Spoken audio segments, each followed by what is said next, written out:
Tease the start of the second round of group stage matches, and to look ahead to them, let's go to Danielle, Julie and Seb.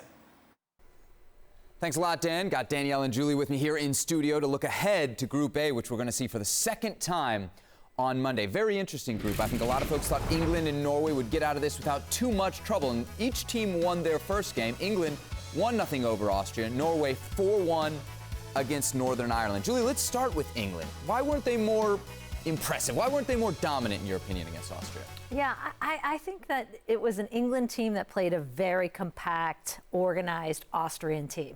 And I give that Austrian team a lot of credit. They just made it a battle. They made it a 1v1 duel, and they couldn't settle the game, England. And I think it's going to be interesting against Norway because beyond being compact and organized, you have Ada Hegerberg, you have Caroline Graham-Hansen, you have Guro Reiten. You have some really good attacking players that are going to threaten that back line for England, especially that matchup with Reiten and Bronze. Lucy Bronze, we know, loves to bomb forward. And you're going to see on the other side of Norway a player on her side that wants to get in as well. And I'm curious to watch the midfield three of England versus the two central midfielders for Norway. I'm not sure we're going to see the same midfield three from England. I think Serena Wigman could mix it up a little bit. But how do they dominate that space? I felt like they were a little unsteady in that first match against Austria, particularly in the second half. So that's an area I'm certainly going to be watching. Norway were dominant, 4-1 over Northern Ireland. But we expected that. There's a gap between those two teams. How good did Norway really look in that first game for you?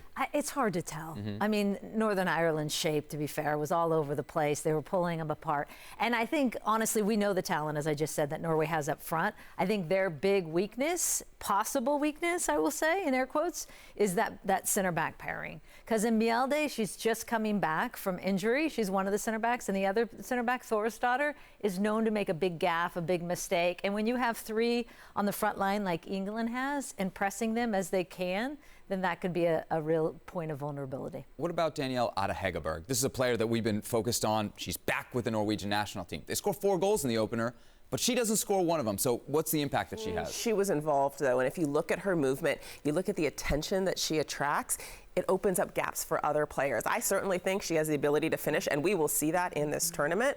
But just because she didn't put the ball in the back of the net doesn't mean she's not having a huge impact. She was super unselfish. Playing balls across that she probably could have taken on her own. I think actually they want her to be a little more selfish in this next game. Probably. Shoot it yourself, Ada. The other game, for lack of a better term, Austria and Northern Ireland. We giving Northern Ireland like any shot in that one?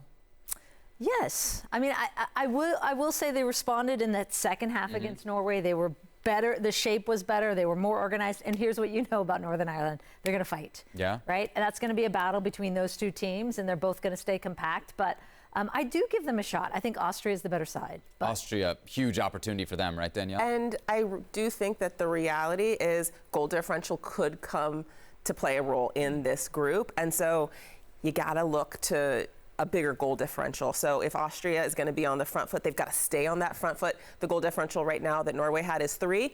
You're looking to make it more than that. So there it is. Group A resumes play tomorrow. Should be a couple fantastic games to get started. Austria against Northern Ireland, coverage at 11:30 a.m. Eastern Time. And then the second game of the day, the big one, England against Norway, 2:30 p.m. Eastern Time. We'll see you over on ESPN 2.